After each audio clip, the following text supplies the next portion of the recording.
The scream that tore through the pack house at midnight wasn't from pain. It was from recognition. Alpha King Dominic Blackwood had known his beta for 15 years, trusted him with his life, his pack, his secrets. But he'd never trusted him with the key to the room at the end of the East Wing. The room that was always locked. The room Marcus was never supposed to enter. Now Dominic stood frozen in the doorway, and everything he thought he knew crumbled to dust.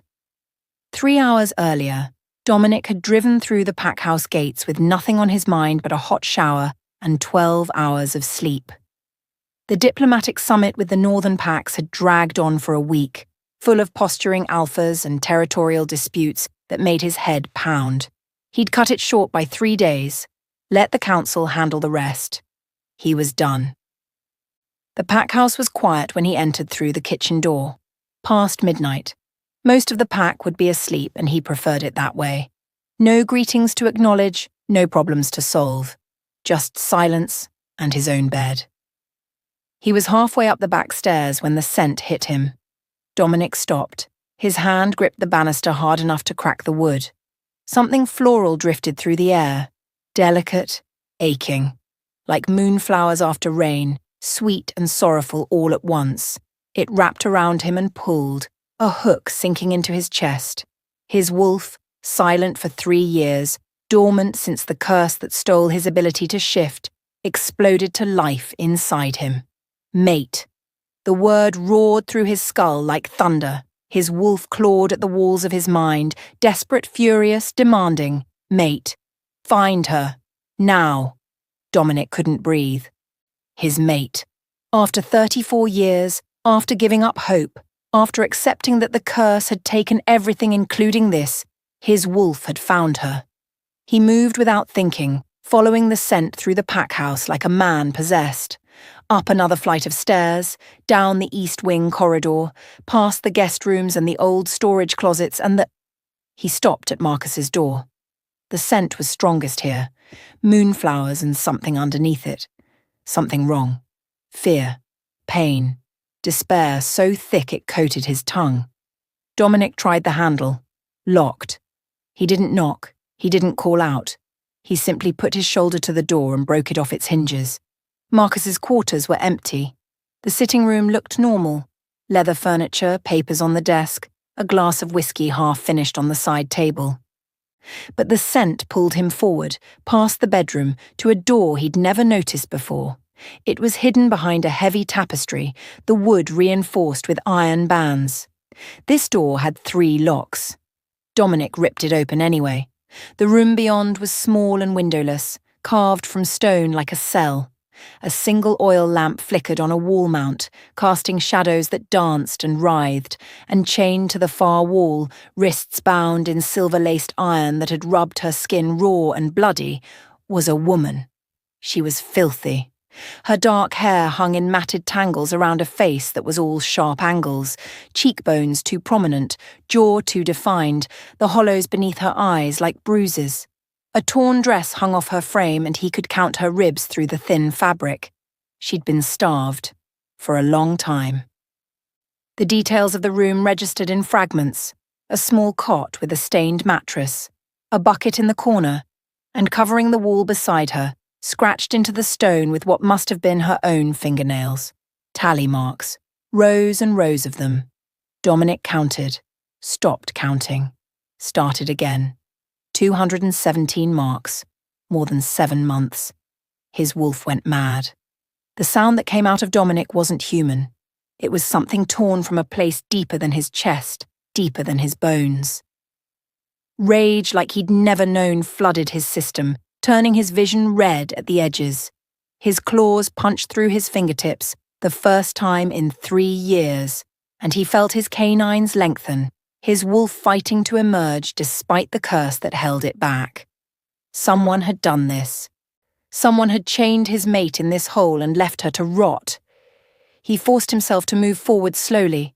She was watching him now, those pale amber eyes tracking his approach. Eyes like winter honey, like whiskey held up to firelight. They should have been beautiful. Instead, they were flat, empty. the eyes of someone who had stopped hoping a long time ago. "Easy," Dominic said. His voice came out rough, barely controlled. "I'm not going to hurt you." She didn't flinch, didn't cower, didn't do any of the things he expected. Instead, she lifted her chin. The chains clinked softly as she squared her shoulders, and when she spoke, her voice was like crushed glass, broken and sharp enough to cut. "If you're here to take your turn, get it over with." Dominic's heart stopped. Take your turn. The words landed like a physical blow. His wolf howled inside him, clawing, screaming, ripping itself apart against the walls of his mind. His mate. People had. He was going to kill Marcus. He was going to tear him apart piece by piece and scatter the remains across 4 territories. He was going to make it last for days. But first, "I'm not here to hurt you," he said again. He crouched down slowly, making himself smaller, less threatening. "I'm going to get you out of these chains. That's all. I swear it on my blood and my pack." She laughed. It was an awful sound, hollow and humorless. They all say that. At first. "I'm not them." Dominic reached for the manacles around her wrists, examining the locks. Silver-laced iron. Whoever had done this knew what they were doing. The silver would keep a shifter weak, compliant, unable to heal properly. "I'm the Alpha King. This is my pack house, and I have never—" His voice cracked. "I have never seen this room before in my life." Something flickered in those amber eyes. Not hope, just curiosity, like she was watching an interesting insect. "Alpha King," she repeated. "Dominic Blackwood. Yes. The one who's been away. At the summit. Yes. He said you knew." Her voice remained flat, but something shifted beneath the surface. "He said you ordered it. That I was a gift from the Eastern Pacts, and you wanted me kept here until you were ready for me." Dominic's hands shook as he worked at the locks. He had to break them, no key, and even his alpha strength struggled against the reinforced silver. He lied. "I've never seen you before. I didn't know you existed until 5 minutes ago when I walked through that door." "Why should I believe you?" "Because you're my mate," he wanted to say. "Because my wolf is tearing itself apart inside me at the sight of your suffering. Because I would burn this pack house to the ground before I let anyone hurt you again." But she didn't know that. She couldn't feel the bond, not with the silver suppressing her wolf. And after everything she'd been through, the last thing she needed was some strange alpha claiming she belonged to him. "You shouldn't," he said honestly. "I haven't earned your trust. But I'm going to get you out of these chains. I'm going to get you food and water and clean clothes. And then, if you want to leave, I'll have someone drive you anywhere you want to go. No conditions." The first manacle broke.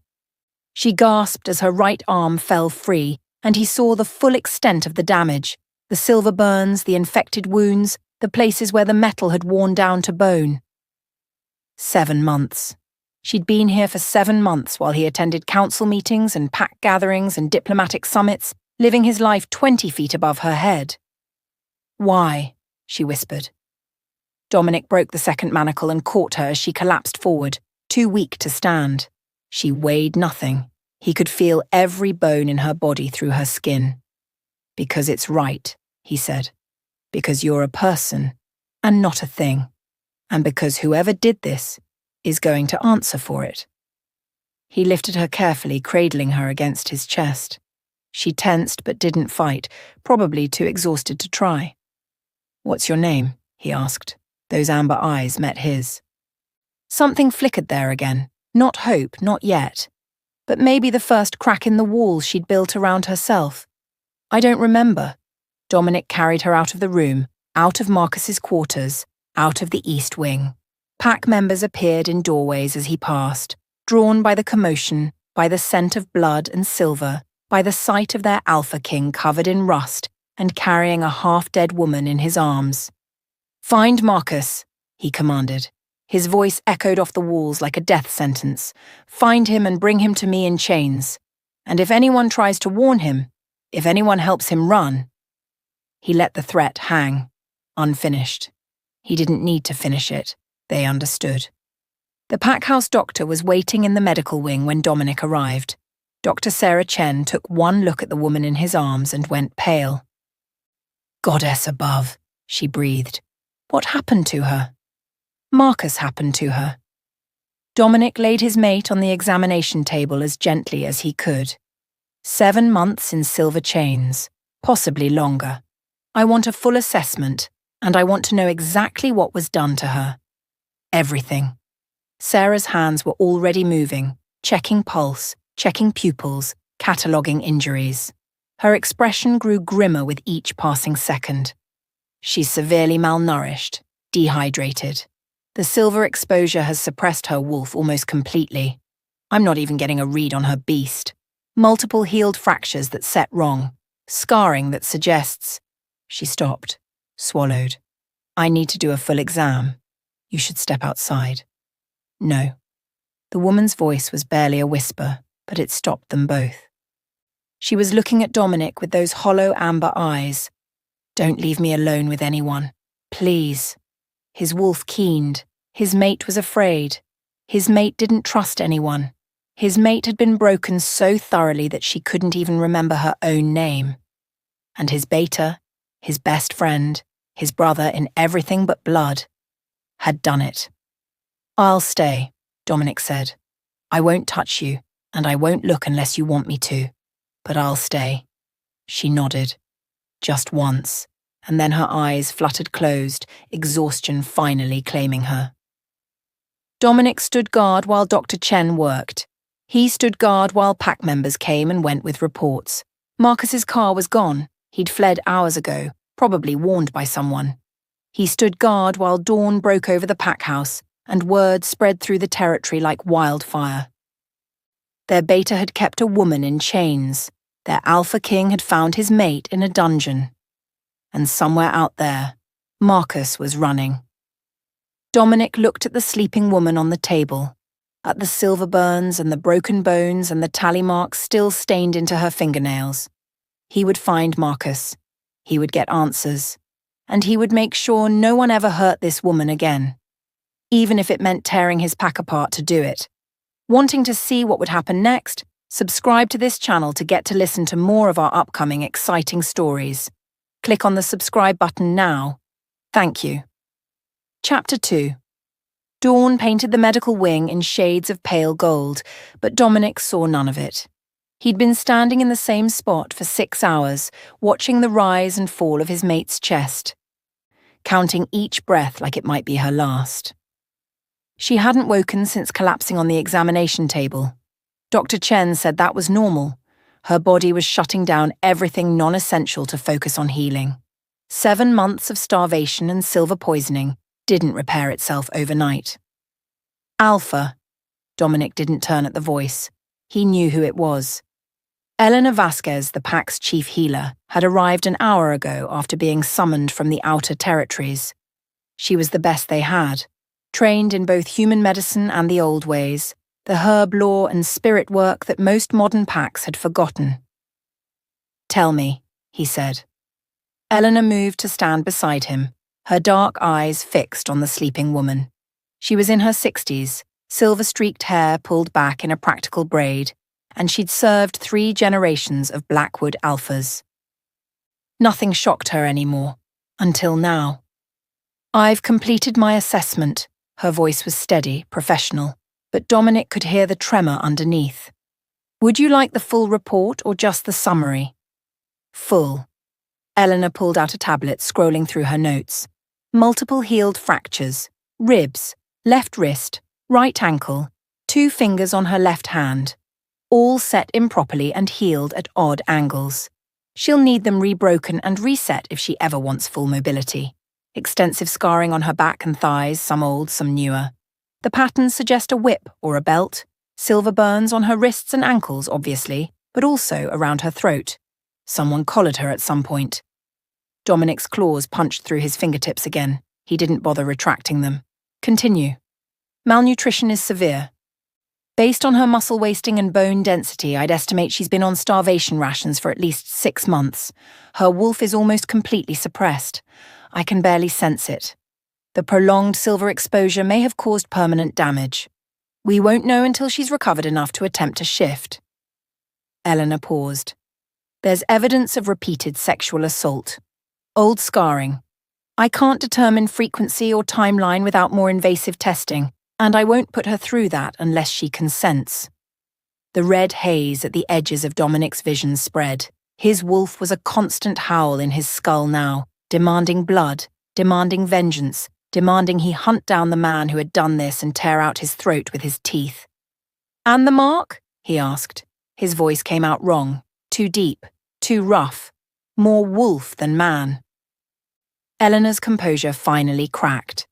Just for a moment, a flash of something dark and furious crossed her face before she schooled it back to professional neutrality. "There's a binding mark on her left shoulder. Someone attempted a force claim." Dominic turned to look at her. Attempted? It didn't take. Eleanor shook her head slowly. "I've never seen anything like it. The mark is there, the bite, the scarring, the initial bonding symbols. But there's no connection. It's like someone tried to write their name in her skin, but the ink refused to hold. Her wolf rejected it completely. That's not possible. A force claim? I know what I was taught, Alpha. A force claim overrides the victim's wolf, creates a false bond that mimics a true mate connection. It's brutal and barbaric, but it works. Except this time, it didn't. Elena moved closer to the bed, studying the sleeping woman's face. Either she's somehow immune to claiming or her wolf is too powerful to be overridden, even suppressed, even half dead from silver poisoning. Eleanor met his eyes. What is she, Dominic? Where did she come from? I don't know. The admission burned. His mate was lying broken in front of him, and he didn't even know her name. Marcus kept her hidden. She said he told her I knew, that I ordered it. Did you believe her? She was chained to a wall in a room I didn't know existed. What do you think? Eleanor nodded slowly. I'll have the healing suite prepared. Private room, constant guard, but I want it clear this isn't a prison. She needs to feel safe. Or her wolf will never emerge enough to help with the healing. Whatever she needs. She needs rest, food, time. Eleanor's hand landed briefly on his arm. And she needs you to not be hovering over her like a vengeful spirit when she wakes up. You're terrifying on your best days, Dominic. Right now you look like you're about to start a war. I am about to start a war. Then go start it somewhere else. Let her wake up without an alpha's rage filling the room. Eleanor's voice softened. I know what she is to you. I can smell the bond. But she's not ready to hear that. Not yet. Maybe not for a long time. You need to give her space to heal before you give her anything else. Dominic wanted to argue. His wolf wanted to argue. Every instinct he had screamed at him to stay, to protect, to never let his mate out of his sight again. But Elena was right. He was barely holding himself together. If the woman woke up to him, looming over her, claws out and eyes glowing, she'd think she'd traded one monster for another. Call me the moment she wakes. I will. He forced himself to walk away. Each step felt like tearing off a piece of his own skin. The pack council was waiting for him in the great hall. Dominic walked in and saw them arrayed around the long table, his advisors, his generals, the heads of the major family lines that made up the Blackwood territory. 20 wolves, all looking at him with expressions ranging from shocked to suspicious to carefully blank. Word had spread. Of course it had. News this explosive couldn't be contained. Alpha. Council Elder Thomas stood as Dominic entered. He was the oldest wolf in the room. Over 80 years with white hair and a face like cracked leather. And he'd been advising Blackwood Alphas since Dominic's grandfather's time. We've heard disturbing reports. We need to understand what's happening. What's happening, Dominic said, taking his seat at the head of the table, is that my beta has been keeping a woman prisoner in this pack house for at least 7 months, possibly longer. She was chained with silver, starved, beaten, and he had to stop. Had to breathe. Had to force the words out past the growl building in his chest. And worse. Murmurs rippled around the table. Some of the younger wolves looked sick. The older ones just looked grim. "Where is Marcus now?" General Vasquez demanded. Eleanor's younger brother, a scarred warrior who'd fought beside Marcus in a dozen campaigns. "Gone. He fled sometime before I returned. I want every tracker we have on his trail. I want our allies notified that he's to be captured on sight. No harm. I want him alive. I have questions that need answers." "With respect, Alpha," Thomas said slowly, "we should consider the possibility that there's more to this situation than meets the eye. Marcus has served this pack faithfully for 15 years.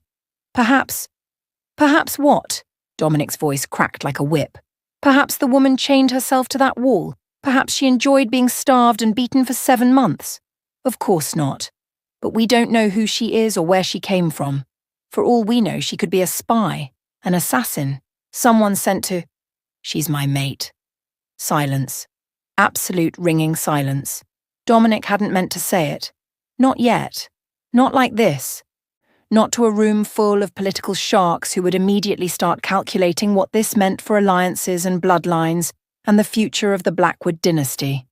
But the words had torn themselves free, and he couldn't take them back. "Your mate?" Thomas sat down heavily. "Alpha, are you certain?" My wolf woke up. For the first time in 3 years, he woke up and spoke. One word. "Mate." Dominic looked around the table, meeting each pair of eyes in turn. "Marcus kept my mate in chains, in my pack house, under my nose, and someone in this room is going to tell me how that's possible." More murmurs, more exchanged glances.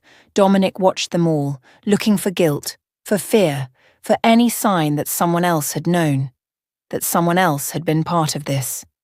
"The East Wing room," he continued. "The one hidden behind Marcus's quarters. I want to know who built it. I want to know who knew about it.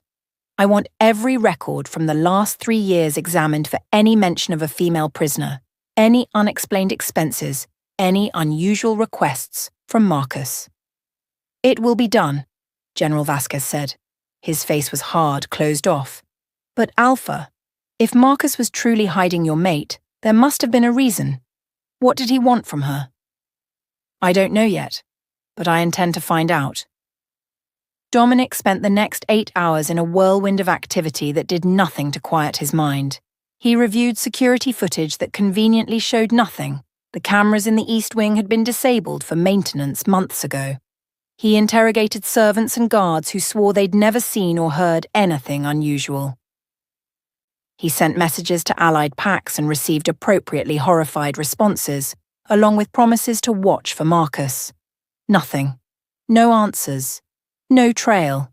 Just a growing certainty that something was very, very wrong with his pack.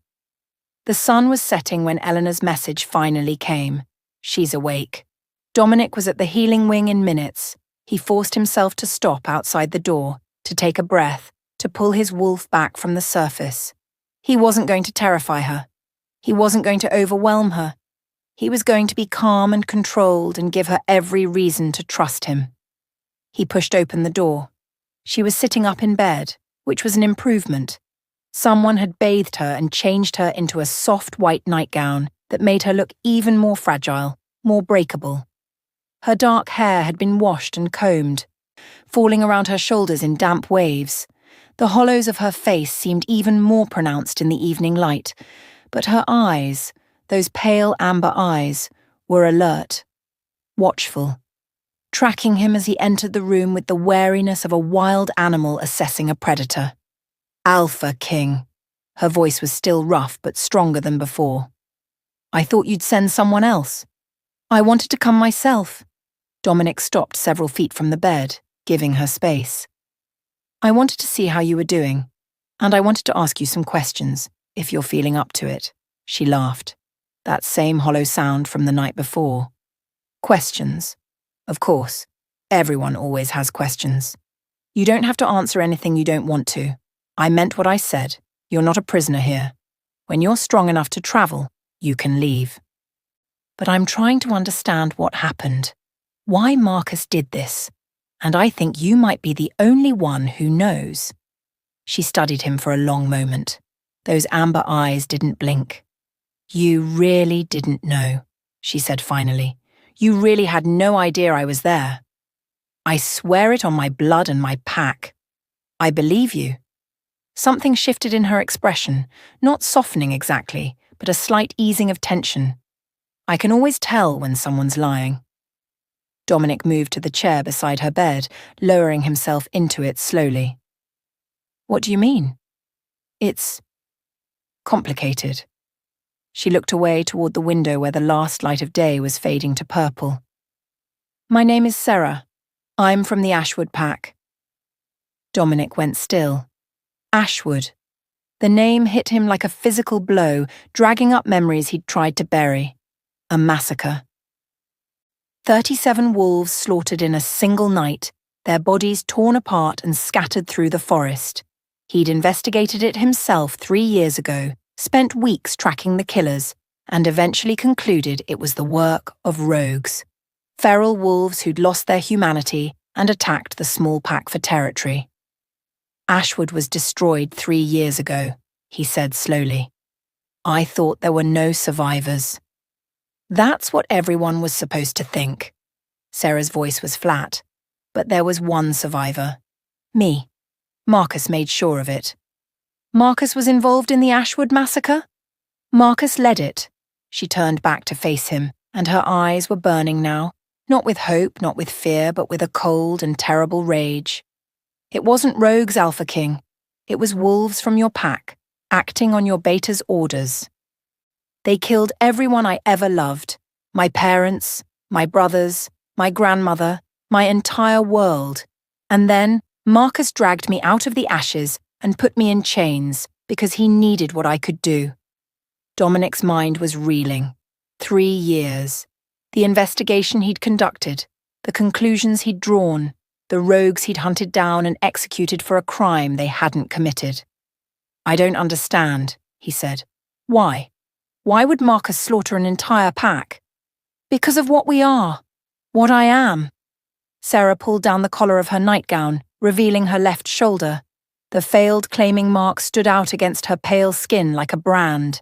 Teeth marks surrounded by twisted, malformed bonding symbols that seemed to writhe in the dim light. "Do you know what the Ashwood bloodline carries?" "No." "Truth sight." She let the collar fall back into place.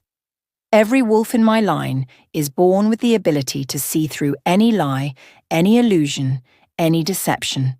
It's in our blood, has been for generations. We can look at a person and know without question whether they're telling the truth." Dominic stared at her. "That's not possible." "Isn't it?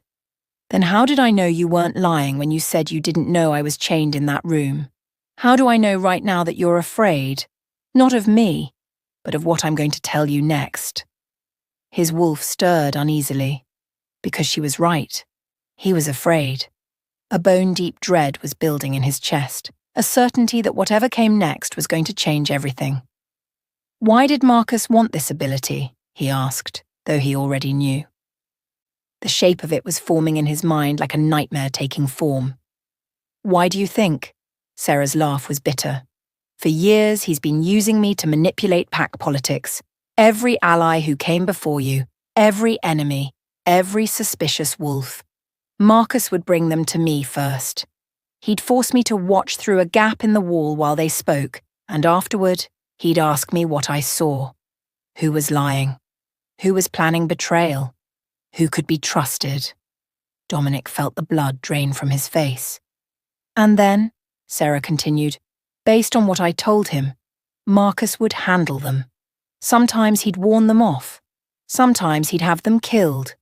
Sometimes he'd manipulate situations to make you think you'd discovered their treachery yourself. Every judgment you've made, Alpha King.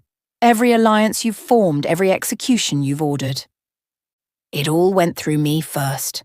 Through a woman you never knew existed, chained in a room 20 feet above your head." The room spun. Dominic gripped the arms of his chair, trying to anchor himself as the full horror of it crashed over him. 3 years, his entire reign. The decisions that had defined his leadership, the wolves he'd trusted, the wolves he'd killed, the alliances that had made the Blackwood Pack the strongest in 6 territories. All of it filtered through Marcus. All of it built on a foundation of kidnapping and torture and stolen power. "I'm sorry," Sarah said quietly. "I know this isn't what you wanted to hear." Dominic looked at her, his mate. The woman Marcus had tortured for years, using her gift to puppet him like a fool. She'd been right there, suffering in silence while he lived his life in ignorance, making decisions he thought were his own. "Don't apologize," he said. His voice came out strange, hollow. "You're not the one who should be sorry." "What are you going to do?" It was a fair question. What could he do? How did you rebuild a kingdom when the foundation was poisoned? How did you trust anything when your most trusted friend had been lying to you for years? Dominic stood. His legs felt unsteady, but he forced them to hold him. "I'm going to find Marcus," he said, "and I'm going to get answers. All of them. Every decision he influenced, every person he handled, every lie he told me. I'm going to tear apart everything I thought I knew and figure out what was real and what was manipulation. And if you find out it was all manipulation, if your entire reign has been built on my chains." Dominic looked at her, this broken, beautiful woman who had suffered more than anyone should have to survive. His mate. The key to everything he thought he'd built. "Then I'll burn it down," he said simply, "and I'll start again." Sarah studied him for a long moment. Then, slowly, something shifted in those amber eyes. Not trust, not yet, but maybe the first crack in the ice. "He's not going to let you," she said. "Marcus. He's spent years building whatever he's building. He's not going to run forever. Eventually he's going to come back, and when he does, he's going to try to take everything.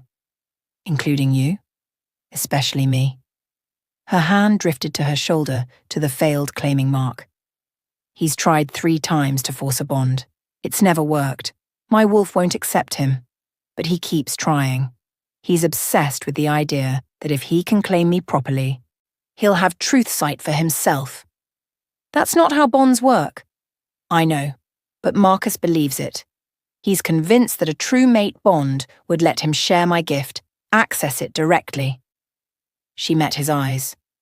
"That's why he kept me alive when he killed everyone else. That's why he's been trying for 3 years. He doesn't want just my power. He wants me." Dominic's wolf surged forward with a snarl that he barely managed to swallow. "He'll never touch you again," he said. "I swear it on my blood, my pack, and my throne. As long as I'm alive, you're under my protection." Sarah tilted her head, studying him with those unsettling amber eyes. Reading him, he realized, seeing if he was lying. "You mean that?" she said slowly. "You actually mean that?" "I do." "Why? You don't know me. You have no reason to—" "Because it's right," he repeated the words from the night before. "Because you're a person, not a tool, and because you've suffered enough." She was quiet for a long moment, then so softly he almost missed it. "You're different than I thought you'd be." "Different how?" "I've spent 3 years watching wolves through cracks in the wall, listening to them lie and scheme and posture. I've seen your generals, your advisors, your allies. I know how they think." Her eyes never left his face. "But you're not lying. You're not scheming. You're just angry and sad and determined to fix something that might not be fixable. Is that a problem? No." The ghost of something that might have been a smile flickered across her face. "It's just unexpected." Dominic wanted to tell her then. About the bond. About the way his wolf had roared her name the moment he caught her scent. About the future they could have if she'd let him earn her trust. But Eleanor was right. She wasn't ready. After everything she'd been through, the last thing she needed was more complications. "Get some rest," he said instead. I'll have guards posted outside, for your protection, not to keep you in. If you need anything, they'll get it for you. And when you're feeling stronger, we'll talk more. There's still a lot I need to understand." He was at the door when her voice stopped him. "Alpha King." He turned. Sarah was watching him with those amber eyes, and for just a moment, the wall around her cracked enough to show something underneath, something vulnerable, something human. "Thank you," she said, "for believing me." Dominic nodded once. Then he walked out of the room before his wolf could do something stupid, like refusing to ever leave her side. He had work to do, a traitor to find, a kingdom to examine piece by piece until he understood what was real and what was lies, and a mate to protect, from Marcus, from his pack, from everything that had already tried to destroy her. The war was just beginning. If you're still listening to this story up to this point, why don't you subscribe to this channel to continue getting impactful daily stories like this?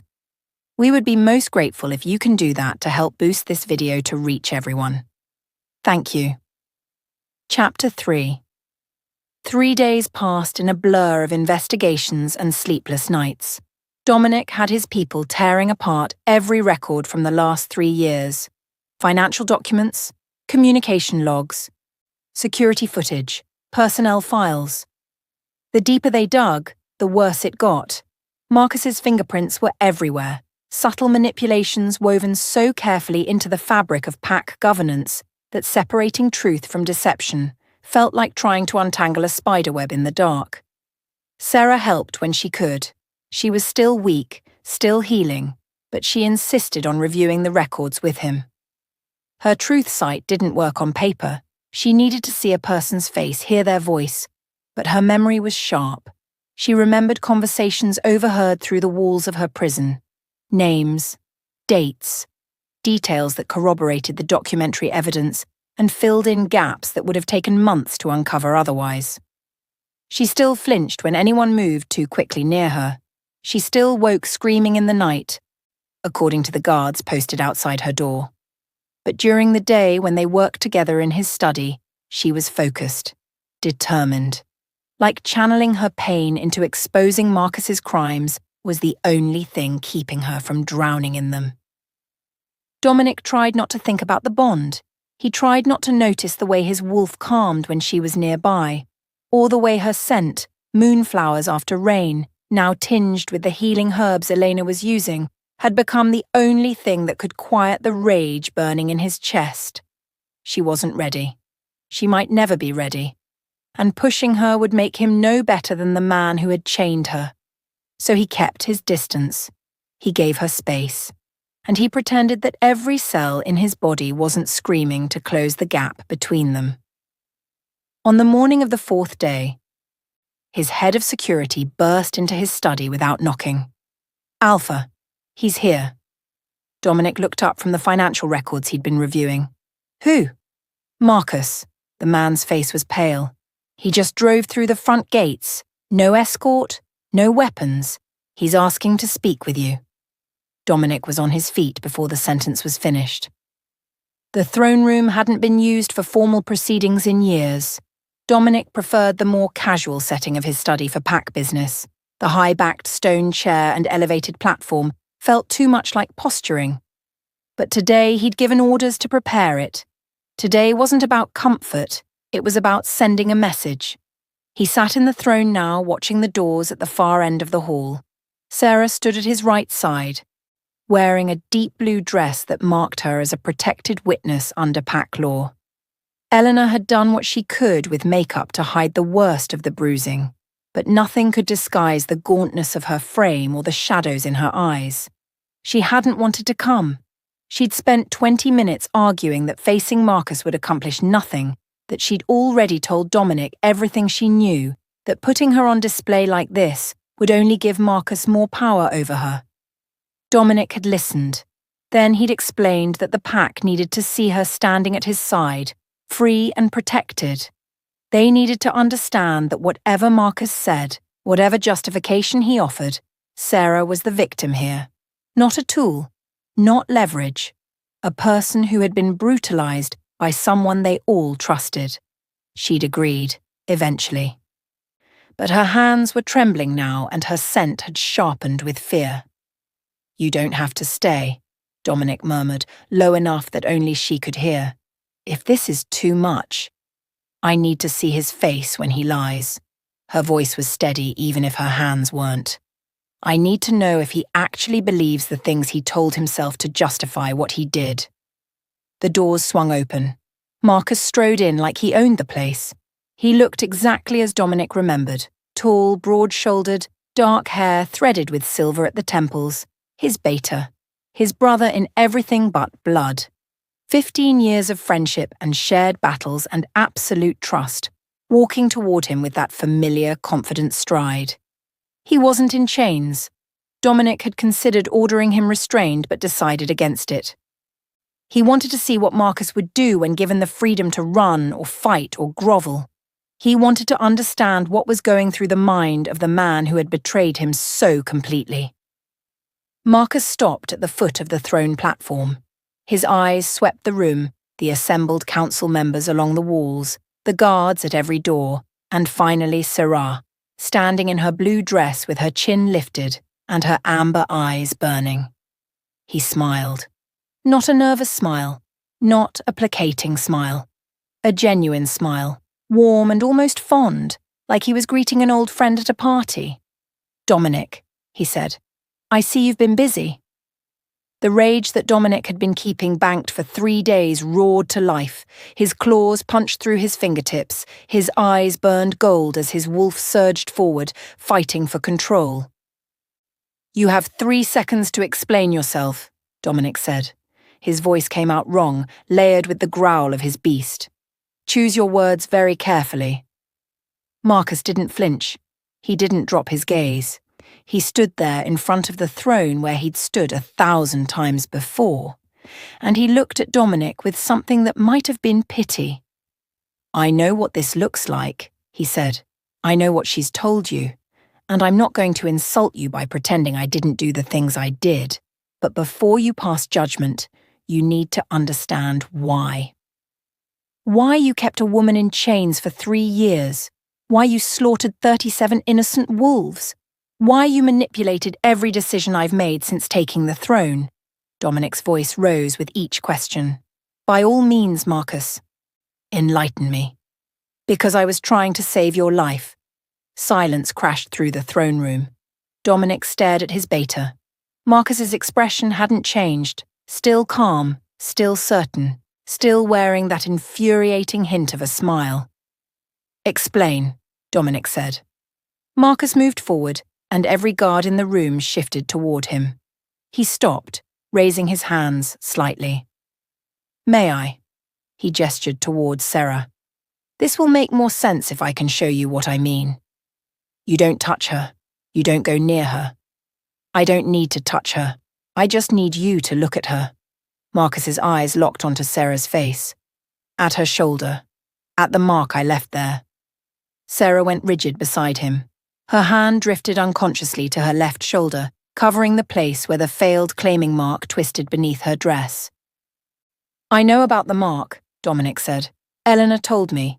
You tried to force claim her and it didn't take. What's your point?" "My point is that it should have worked." Marcus's voice sharpened. "A force claim always works. It's brutal, it's barbaric, but it works. The only way it can fail is if the victim's bloodline carries something powerful enough to reject it. And do you know what bloodline is that powerful, Dominic? Do you know what kind of wolf can resist a claiming?" Dominic said nothing. The dread that had been building in his chest since Sarah first told him about Truth Sight was growing teeth now, gnawing at his insides. "The Ashwood wolves," Marcus continued, "aren't just truth seers. They're descendants of the original pack that cursed your family, the same curse that killed your father. The same curse that stripped away your ability to shift 3 years ago, the same curse that's eating you alive from the inside a little more every day and will eventually kill you too." The words landed like hammer blows. Dominic heard murmurs from the council members, saw the shock rippling through the room. but it all felt distant, muffled, like he was underwater. "You're lying," he said. "I'm not." Marcus's voice was gentle now, almost kind. "I've spent 3 years researching this, Dominic. 3 years trying to find a way to break the curse and save your life. Why do you think I kept her alive when I killed the others? Why do you think I've been trying to claim her? The curse was created by her ancestors. It's carried in her blood. And the only way to access the power to break it is through a mate bond. That's insane." "Is it?" Marcus stepped closer, ignoring the guards who moved to intercept him. "You've been dying for 3 years, Dom. Slowly. Painfully. Your wolf is trapped inside you, suffocating, and eventually it's going to tear you apart from the inside. I've watched it happen. I've seen how tired you are, how much pain you're in, how much harder everything has become. Did you think I didn't notice? Did you think I was just going to stand by and let it kill you?" Dominic's hands were shaking. He gripped the arms of the throne, forcing himself to stay seated, to stay in control. "So, you kept a woman in chains for 3 years," he said. "You tortured her. You assaulted her. You murdered her entire pack. All because you thought she might be able to break a curse?" "I did what I had to do." Marcus's voice hardened. "Her pack wouldn't cooperate. I tried diplomacy first, you know. I went to them in secret and explained what I needed. They refused. Said the curse was justice for what your great-grandfather did to their people, and they'd rather die than help a Blackwood." His jaw tightened. "So I gave them what they wanted." Sarah made a sound beside Dominic, a small broken noise that cut through the red haze of his rage. "That's why," she whispered. "That's why you killed them. Because they wouldn't help you."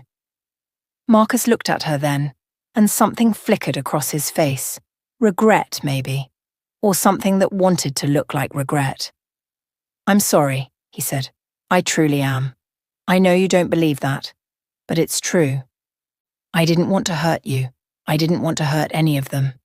But Dominic is my king, my brother, and I would burn the world to save him." Dominic turned to Sarah. She was pale, trembling, her hands clenched into fists at her sides.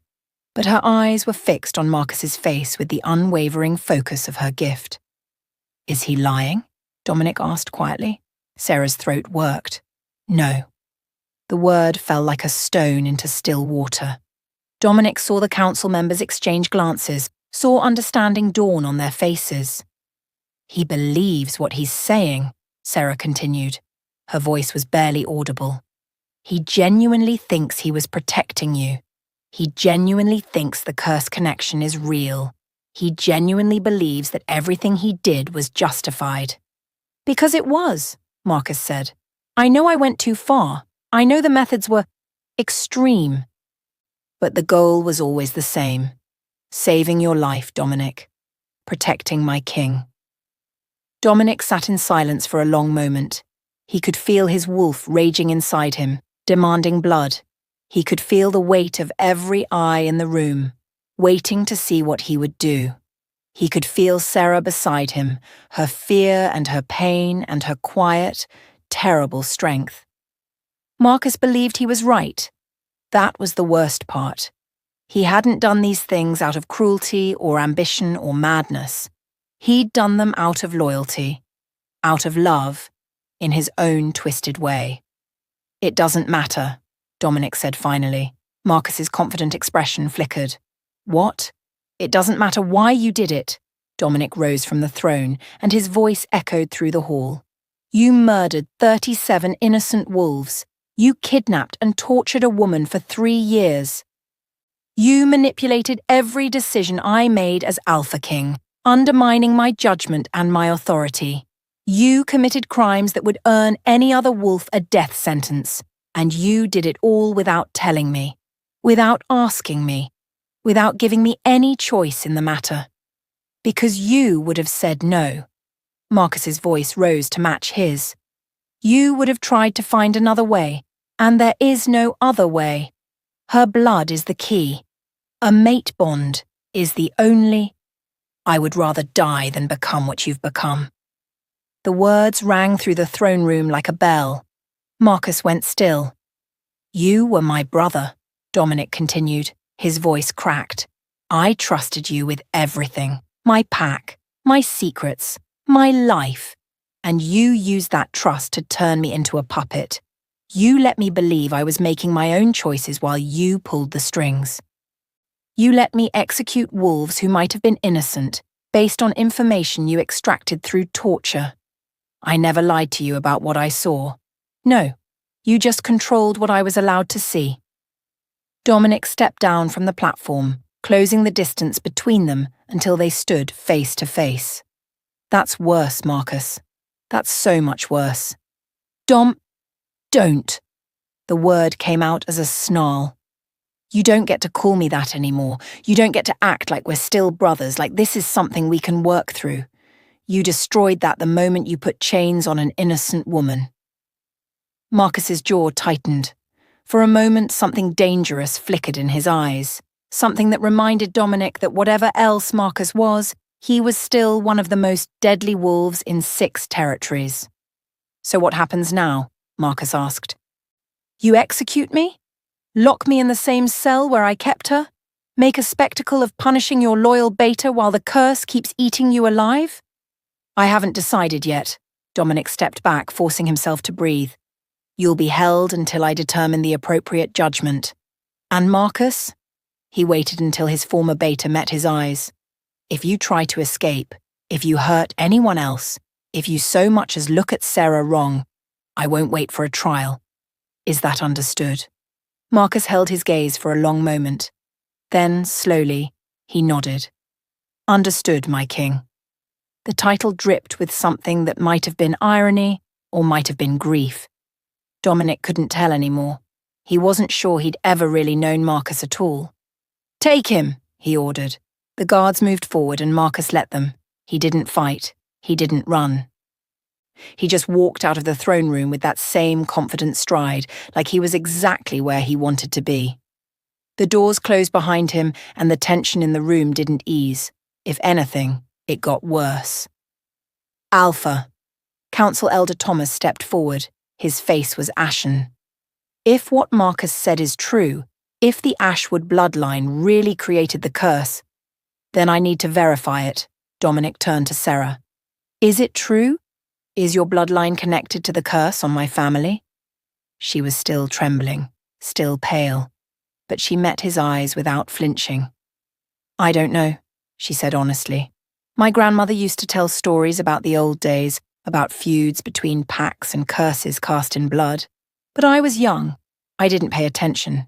And she died before—" her voice broke. "Before I could ask. But it's possible. Anything is possible. The Ashwood line goes back centuries. We've been truth-seers for as long as anyone can remember. If our ancestors had other gifts, other powers—" She shook her head. "I can't tell you something I don't know." Dominic nodded slowly. Around them, the council was murmuring again, debates breaking out about what to do, how to proceed, whether Marcus should be punished or praised. The pack was splitting. He could see it happening in real time.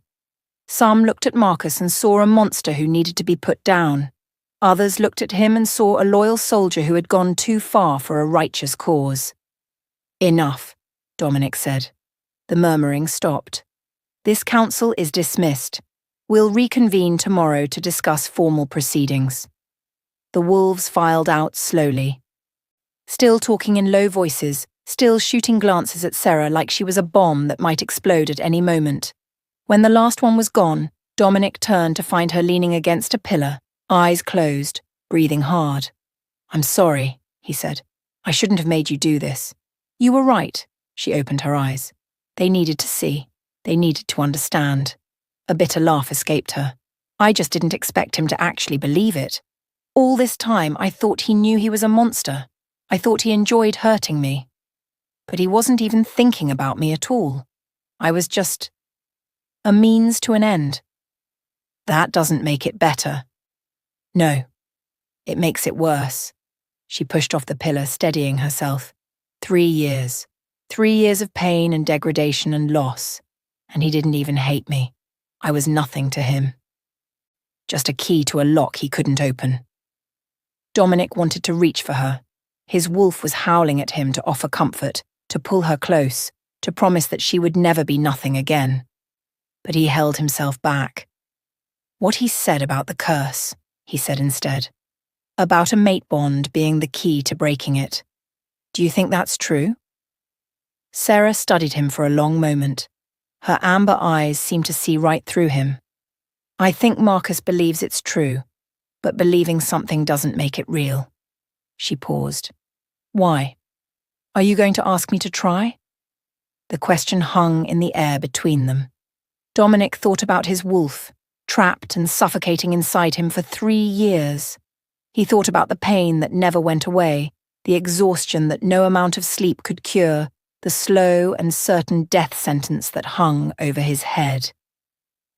He thought about what Marcus had done to save him, the murders, the torture, the complete destruction of another person's life. No, he said finally, I'm not going to ask you for anything. Something flickered in her eyes. Surprise, maybe, or something more complicated. Even if it could save your life? Even then, he held her gaze. You've already had too much taken from you. I won't add myself to the list of people who used you for their own ends. Sarah was quiet for a long moment, then, so softly he almost missed it. You really are different. I hope so. Dominic glanced toward the doors where Marcus had disappeared. Because right now, I'm not sure I know who I am anymore. That makes 2 of us. They stood in silence in the empty throne room, 2 broken people trying to figure out how to put themselves back together. The pack was divided. The curse was real. And somewhere in the dungeons below, Marcus was waiting, certain that eventually Dominic would come to see things his way. The worst part was, Dominic wasn't entirely sure he was wrong. If you're still listening to this story up to this point, why don't you subscribe to this channel to continue getting impactful daily stories like this? We would be most grateful if you can do that to help boost this video to reach everyone. Thank you. Chapter 4. The dungeons beneath the pack house had been built 3 centuries ago, carved from the bedrock that formed the foundation of Blackwood territory. They were designed to hold the most dangerous wolves, rogues who had lost their minds to bloodlust, traitors who threatened the pack's survival, enemies too valuable to kill outright. Marcus looked perfectly at home behind the silver bars. Dominic stood outside the cell, watching his former beta pace the small space with the measured stride of a caged predator. 3 days since the confrontation in the throne room. 3 days of council meetings and legal preparations and arguments that had nearly torn the pack apart. Half the council wanted Marcus executed immediately. The other half wanted him pardoned, or at least given a reduced sentence. The pack was fracturing along lines Dominic had never seen before, those who believed loyalty to the Alpha excused any crime, and those who believed justice had to mean something more than convenience. You look tired, Marcus said, pausing in his pacing to study Dominic through the bars. The curse getting worse. That's none of your concern anymore. Of course it is. It's always been my concern. Everything I did was for my own good. Yes, you've said. Dominic kept his voice flat. The trial begins in 3 days. The council will hear evidence, witnesses will testify, and judgment will be rendered according to pack law. You'll have the opportunity to speak in your own defense. Marcus laughed. It echoed off the stone walls, hollow and bitter. A trial. How civilized. How very unlike you, Dom. The wolf I knew would have torn my throat out in that throne room and been done with it. The wolf you knew trusted you. Dominic stepped closer to the bars. I'm trying to be the kind of king who doesn't let that trust, or its betrayal, cloud my judgment. Noble, stupid, but noble. Marcus's expression shifted, something almost like concern crossing his features. You know this trial is a mistake, right? The pack is already divided, dragging this out in public, forcing people to take sides. You're weakening yourself when you can least afford it. I'm following the law. You're giving your enemies ammunition. Marcus gripped the silver bars, ignoring the sizzle of burning flesh. The northern packs are already asking questions. The Eastern Alliance is wavering. And there are wolves in your own council who think this whole situation proves you're not fit to lead. A trial just gives them more time to organize. Let them organize.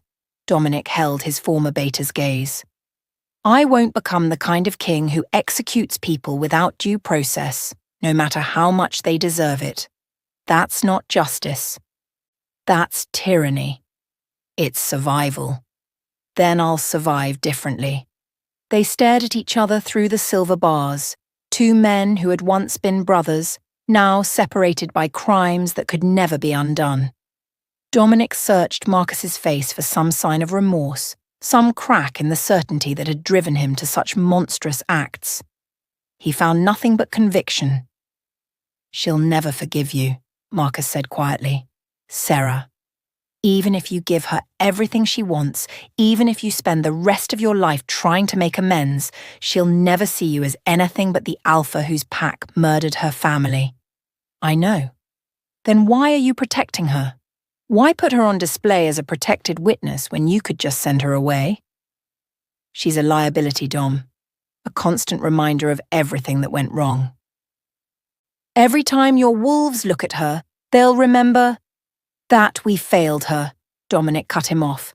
That someone under my command committed atrocities in my name, that I was too blind or too trusting to see what was happening under my own roof. He shook his head. She's not a liability. She's a mirror, and maybe we all need to look into it. Marcus was silent for a long moment. Then, you really have changed. The curse, the years, whatever. You're not the wolf I grew up with. Maybe that's a good thing. Maybe. Marcus released the bars, examining the burns on his palms with clinical detachment. Or maybe you've just gotten soft. I guess we'll find out. Dominic turned and walked away without another word. The healing suite had been transformed over the past week.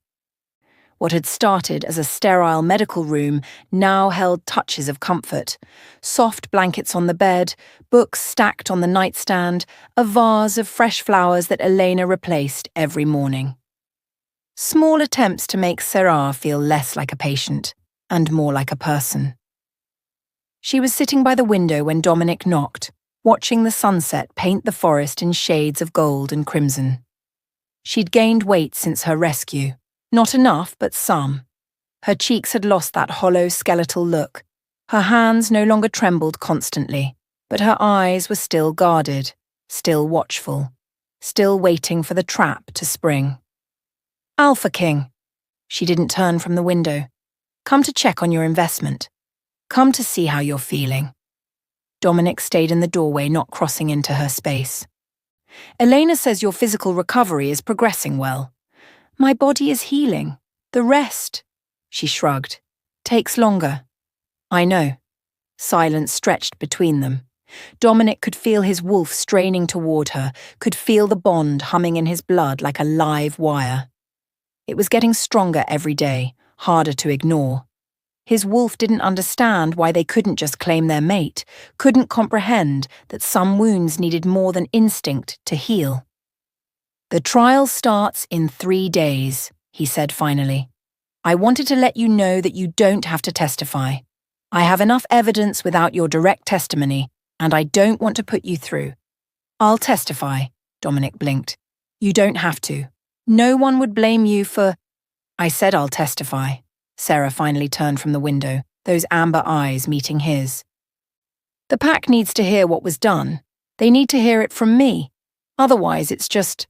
stories, rumours, easy to dismiss or minimize. It won't be easy. Marcus's supporters will try to discredit you. They'll ask questions designed to make you look unstable or unreliable. I know what they'll do. Her voice was steel wrapped in silk. I've been watching wolves play politics for 3 years. I know how this works. Dominic nodded slowly. Then I'll make sure you have support. A council advocate to help you prepare. Time to... I don't need your help. The words hit harder than they should have. His wolf whined, wounded by the rejection. But Dominic forced himself to stay still, stay calm, stay controlled. "I'm not offering help because of the bond," he said carefully. "I'm offering it because you're a victim of crimes committed by my pack, and you deserve every resource we can provide. And the bond has nothing to do with it? The bond is irrelevant, unless you want it to be relevant." Sarah laughed, that same hollow sound he was starting to hate. "The bond is never irrelevant. I can feel it, you know, even with the silver still dampening my wolf. I can feel you in my blood, pulling at me, trying to make me want things I don't want. I'm not trying to, not consciously. I know." She stood, moving toward him with a predator's grace that reminded him how dangerous she could be if she ever fully recovered. "But the bond doesn't care about consent. It doesn't care about trauma or history, or the fact that your pack murdered everyone I loved. It just wants. And the longer we're around each other, the harder it gets to resist. I'll stay away then. You can't stay away. You're the Alpha King. I'm a key witness in the most important trial your pack has seen in decades. We're going to be around each other whether we like it or not." She stopped an arm's length from him, close enough that her scent wrapped around him like a drug. "So let me be very clear about something, Dominic Blackwood. Your wolf chose me. I didn't choose you. And I will never choose a pack that wears my family's blood on its hands." The words were a knife to the chest. Dominic absorbed them without flinching, though his wolf howled with grief inside him. "I understand," he said quietly. "Do you? Because I keep seeing you outside my door. I keep getting messages about your concern for my well-being. I keep having wolves tell me how lucky I am that the Alpha King himself is my mate." Her voice cracked. "Lucky, as if any of this is lucky. As if I should be grateful that the universe tied me to the family that destroyed mine. I don't expect your gratitude. I don't expect anything from you. Good, because you're not getting it." She stepped back, arms wrapping around herself. "I'll testify at the trial. I'll help you bring Marcus to justice. But when it's over, I'm leaving. I don't care where, just away from here. Away from you. Away from all of it." Dominic wanted to argue. His wolf wanted to beg, but he forced himself to nod, to accept, to give her the control that had been stripped from her for 3 years. "When the trial is over," he said, "I'll arrange whatever you need. Transportation, money, documentation. If you want to disappear, I'll help you do it." Something flickered in her eyes. Surprise, maybe, or confusion, like she'd expected him to fight and didn't know what to do with his surrender. "Why?" she asked. "Why not just force the issue? You're the Alpha King. You could—" "I could, but I won't." He held her gaze. "You've had enough forced on you, Sarah. I won't add myself to that list, not even if it kills me." He turned and walked away before she could respond, before his wolf could do something stupid like refuse to leave, before he could see whether that flicker in her eyes was the beginning of something or just another wall going up. 3 days until the trial. Then she would be free to go, and he would be alone with a curse that was slowly killing him and a mate who wanted nothing to do with him. Some legacies, it seemed, couldn't be escaped. The next 2 days passed in a blur of preparation. Dominic met with lawyers and council members, reviewed evidence and witness lists, prepared for every possible argument Marcus's defenders might raise. The case was strong, overwhelming really, but that didn't mean the trial would be simple. Pack law allowed for complex defences and, acting in the king's interest, was a murky area that had never been properly defined. Meanwhile, Eleanor reported that Sarah had thrown herself into her own preparations with frightening intensity. She spent hours in the archive, reading old documents and pack histories, using her truth sight on anything that might be relevant to the case. She barely slept. She barely ate. She was running on pure determination and the kind of rage that burned cold.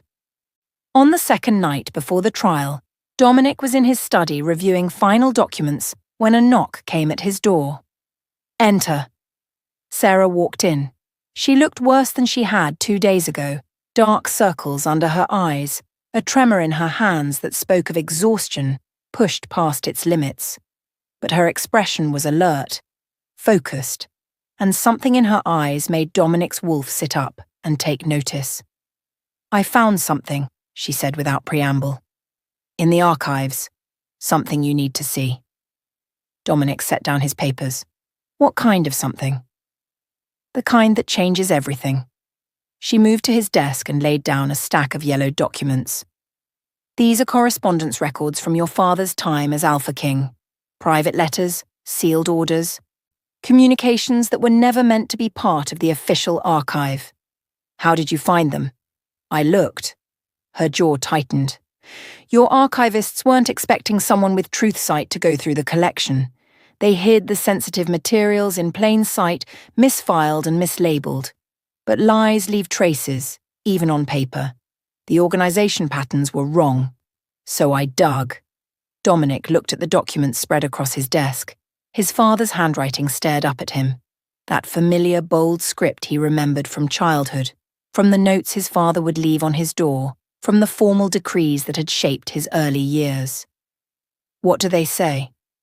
Sarah was quiet for a moment then. Marcus wasn't acting alone. He wasn't acting on his own initiative. He was following orders. The world tilted. "That's not possible." "My father died 4 years ago. The Ashwood massacre happened 3 years ago. The orders were sealed before his death. Contingency plans, set to activate if certain conditions were met."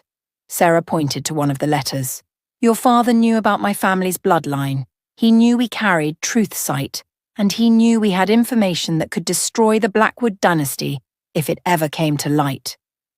"What information?" "I don't know yet. The letters reference it obliquely. The shame of the first Alpha. The debt that can never be repaid. The truth that must stay buried. But they're clear about one thing." Her voice hardened. "The Ashwood pack was to be eliminated. Completely. No survivors. And if any truth-seer was taken alive, they were to be contained. Until they could be properly utilized." Dominic picked up one of the letters with numb fingers. His father's words swam before his eyes. "Marcus, I trust you understand the gravity of what I'm asking. The truth-seers cannot be allowed to speak. The curse that binds our line is punishment enough. We will not compound it with exposure. Do what must be done, and know that history will judge us kindly for protecting what our ancestors built." "My father," Dominic said slowly, "ordered the massacre. Yes. He ordered your family's murder. Yes. He ordered your capture and imprisonment. Yes." Sarah's voice was barely audible. "Everything Marcus did, the killing, the torture, the years of captivity, it was all sanctioned. By your father, the Alpha King before you." Dominic set down the letter. His hands were shaking. His father. The man who had raised him, trained him, shaped him into the leader he'd become. The man who had died in his arms 4 years ago, weakened by the curse, still trying to offer advice and wisdom until his final breath. That man had ordered genocide. "There's more," Sarah said. She didn't sound triumphant or vindicated. She sounded tired, defeated, like finding the truth had cost her something she hadn't expected to lose. "The letters reference the curse. Your father knew how to break it."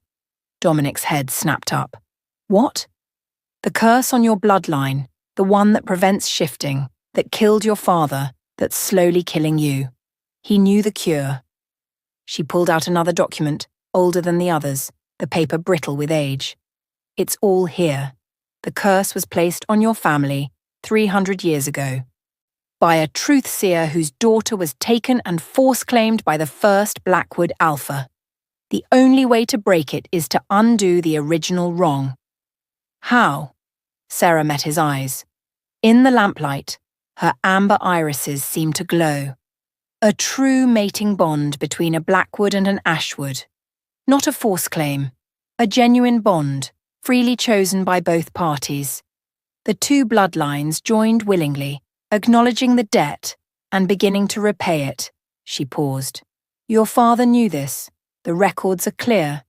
But the cure required something he wasn't willing to give, which was public admission, acknowledgement of what the first Alpha did, an apology to my bloodline, and recognition of the harm that had been done. Her voice cracked. He chose to die rather than admit his family's shame. He chose to let his son suffer the same fate rather than tell the truth. Dominic stared at the documents spread across his desk. His father's handwriting, his father's orders, his father's choice to let a curse destroy his bloodline rather than face public humiliation.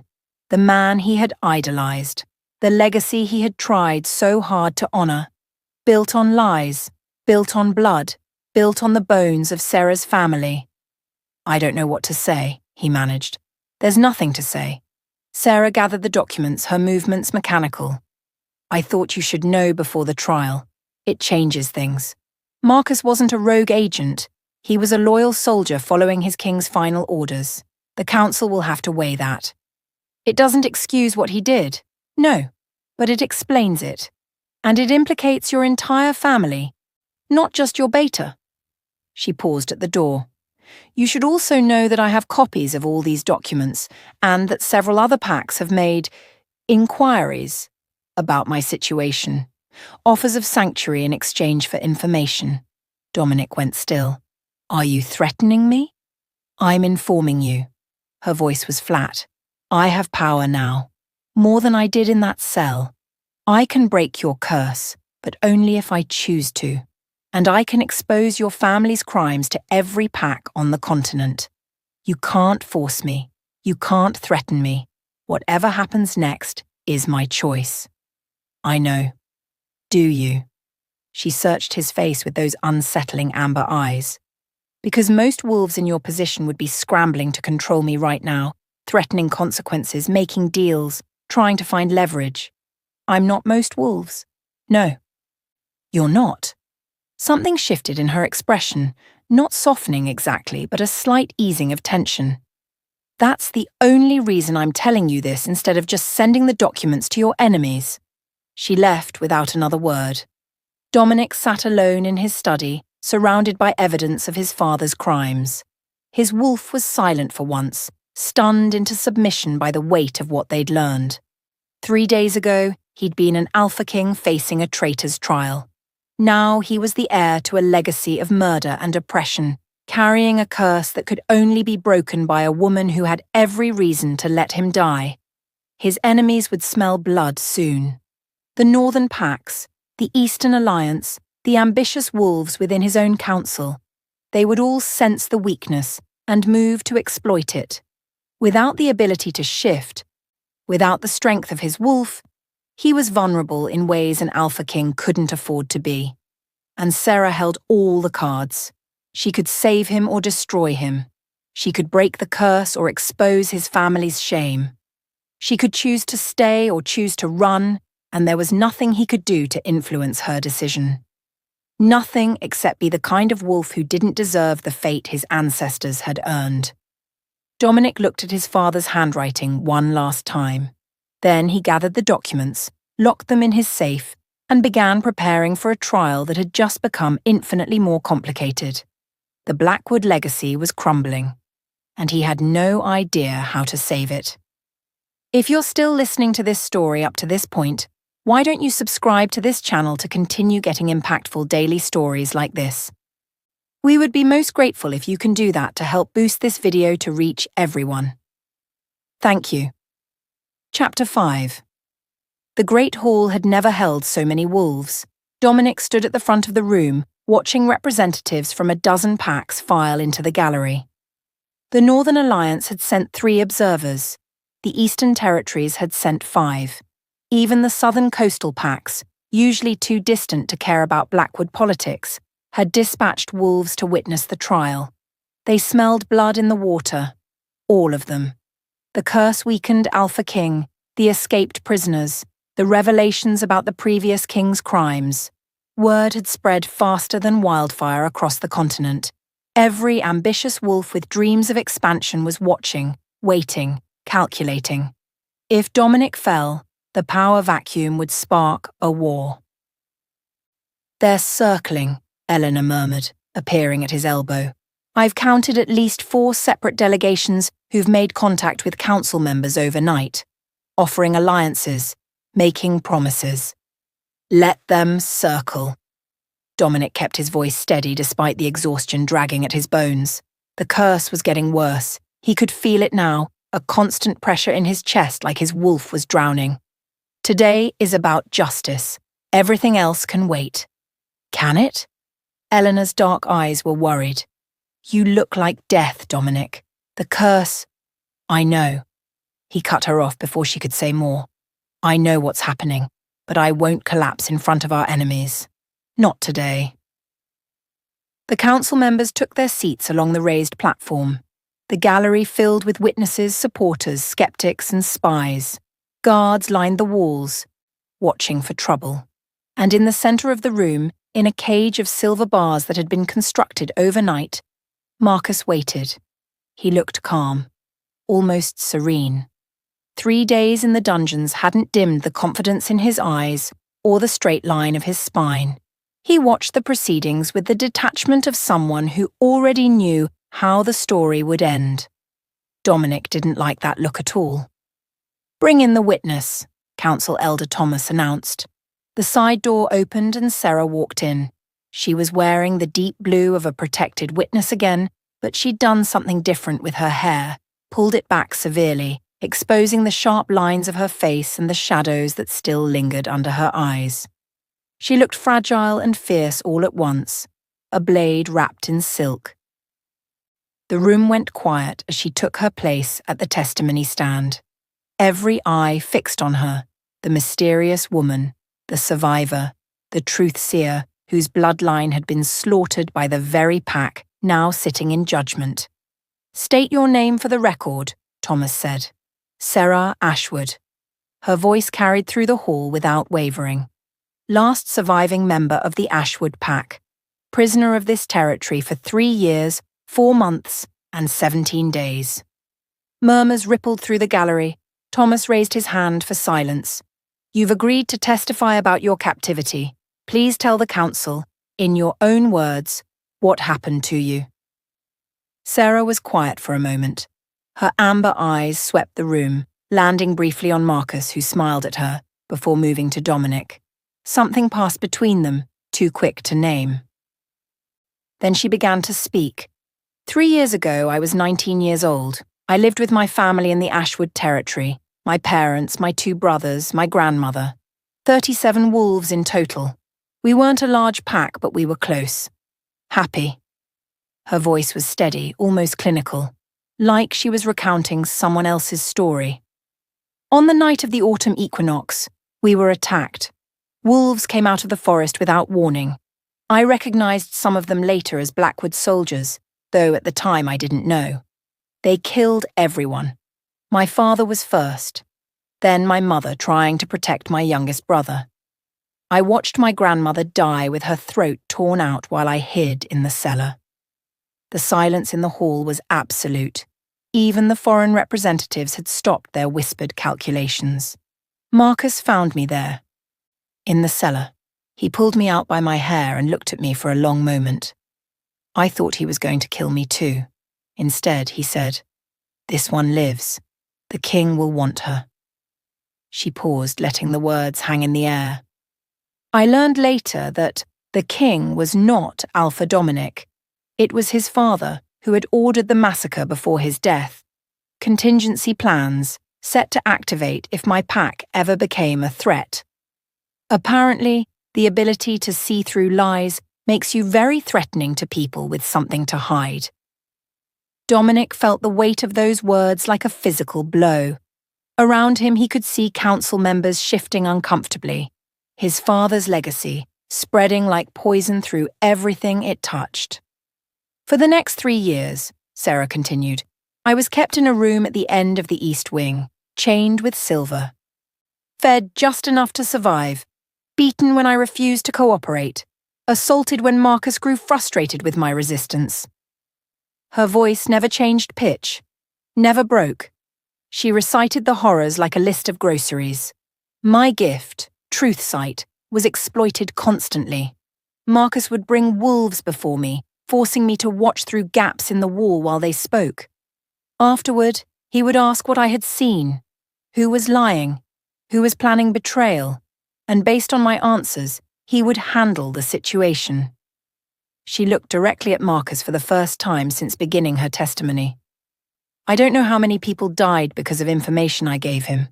I stopped counting after the first year. It was easier not to know. Marcus's smile hadn't wavered. If anything, it had grown wider. "You're doing wonderfully," he said, loud enough for the whole hall to hear. "Very compelling, very sympathetic, but you're leaving out the part where everything I did was in service to the crown, to the king I swore to protect." "Silence," Thomas barked. "The accused will have his chance to speak." "Oh, I'm not speaking for myself, I'm speaking for her." Marcus leaned forward against the silver bars, ignoring the smoke rising from his palms. "She's telling you about the poor innocent girl who was captured and tortured. But she's not telling you that her bloodline created the curse that's killing your alpha. She's not telling you that she holds the power to save his life and chooses not to use it." The murmurs started again, louder now. Dominic saw council members exchanging glances, saw the foreign representatives leaning forward with renewed interest. "The accused will be silent," Thomas repeated, but his voice had lost some of its authority. "Make me." Marcus's smile was all teeth. "What are you going to do, old man? Execute me faster. I'm already dead. But before I go, everyone in this room should know the truth. The Ashwood bloodline didn't just create truth-seers. They created the curse that has been killing Blackwood wolves for 300 years. And Sarah here, sweet little Sarah, could break that curse with a single word. But she won't, because she wants your alpha to suffer like her family suffered." Sarah's composure finally cracked. "That's not, isn't it? You have the power to save his life. You know exactly how to do it, and you're letting him die." Marcus laughed. "At least I was honest about what I wanted. You're just passive-aggressive about it." The hall erupted. Council members shouted over each other. Foreign representatives whispered urgently to their aides.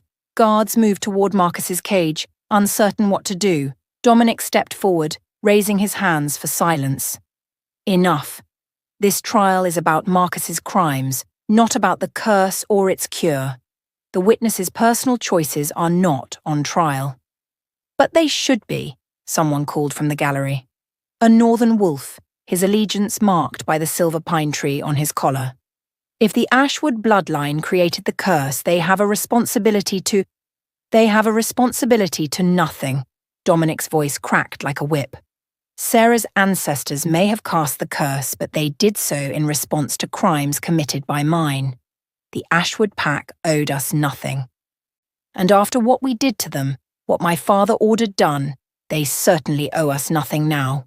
He turned to face the room, meeting as many eyes as he could. "I am dying.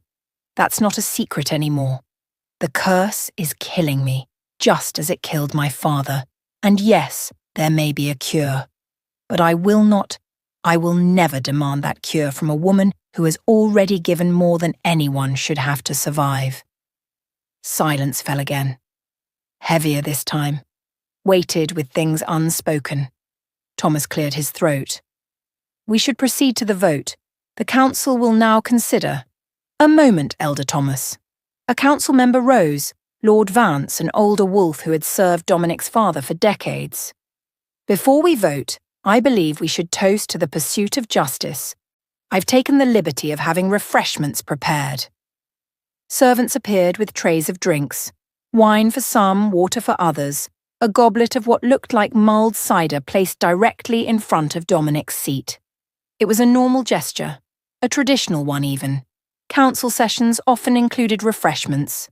But something about Vance's smile made Dominic's wolf stir uneasily. He reached for the goblet. "Don't." Sarah's voice cut through the hall like a blade. She was staring at the drink in his hand, her amber eyes wide, her face drained of colour. "Don't drink that." Dominic froze. "What?" There's something wrong. She was moving toward him now, pushing past the testimony stand, ignoring the guards who tried to stop her. Lord Vance, when he handed you the drink, I saw it. On his face. He's expecting something. He's waiting for you to... She never finished the sentence. Everything happened at once. Vance lunged for the door. Guards shouted and drew weapons. Someone in the gallery screamed. And Marcus, in the chaos, did something impossible. He shifted. His wolf exploded from the silver cage in a burst of muscle and fury, tearing through bars that should have held him, moving faster than Dominic's curse-weakened senses could track. Wolves rushed to intercept him, but Marcus was already at the back of the hall, already crashing through a window, already gone. Dominic turned to pursue, and collapsed. The goblet fell from his hand untouched, clattering across the floor. But it wasn't the poison that dropped him. It was something worse. His wolf was dying. He could feel it now, clear as anything he'd ever felt, the beast inside him convulsing, suffocating, drowning in the curse that had been building for 3 years. He hit the ground hard, his vision going grey at the edges, his heart stuttering in his chest. "Dominic!" Eleanor was beside him, hands on his face, checking his pulse. "Stay with me. Stay." "It's not the poison," he managed. "It's the curse. It's..." He couldn't finish. The pain was too much. His wolf was clawing at the walls of its prison, screaming without sound, begging for release that couldn't come. The curse had reached its terminal stage. He was dying. Through the haze of agony, he saw Sarah standing above him. Her amber eyes were wide, her hands trembling, her face a mask of conflicting emotions. She could save him. They both knew it. A mate bond, freely chosen, would break the curse and set his wolf free. But he had promised not to ask. He had promised she didn't owe him anything. "Go," he whispered. "Run. Marcus will come for you. You need to..." "Shut up."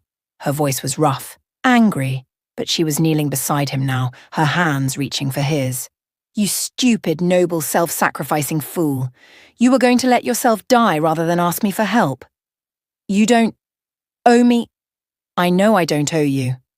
Tears were streaming down her face and she looked furious about it.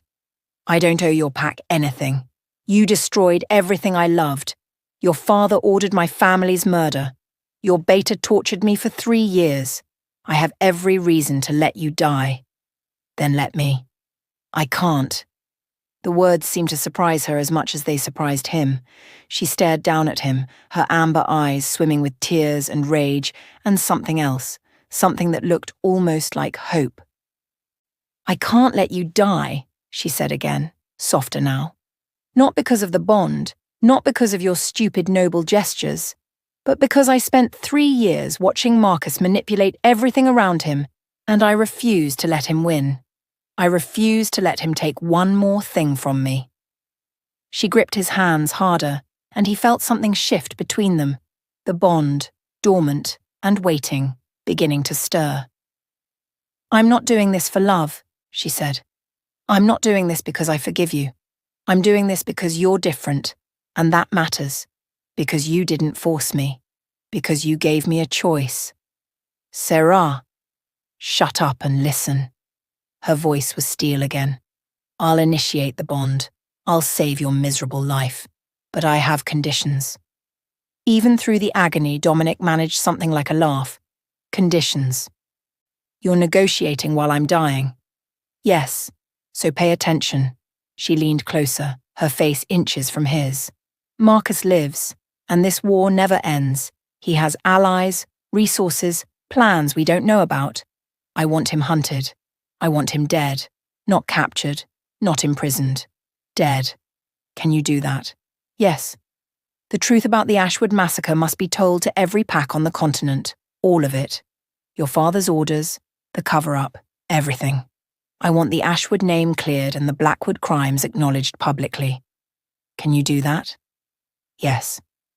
"And finally," her voice broke just for a moment, "you have to prove every single day that you're not your father, that you're not the kind of wolf who would order genocide to protect his secrets, that you're worth the bond I'm about to give you."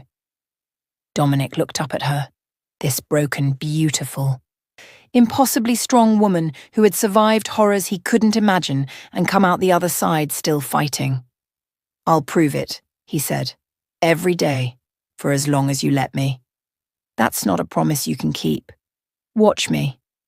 Something shifted in her eyes, not softening, not yet, maybe not ever, but a decision made, a choice committed to. She pressed her forehead to his and closed her eyes. The bond ignited. It wasn't gentle, it wasn't romantic. It was a collision of souls, two wolves slamming into each other with the force of 3 years of suppression and denial. Dominic felt Sarah's pain flood into him, the grief, the rage, the endless grey despair of captivity, and she felt his, the guilt, the loneliness, the slow suffocation of a curse he'd never understood. But underneath all that, there was something else. Something neither of them had expected. Connection. Real, raw, undeniable connection. Two wolves recognizing each other across the darkness.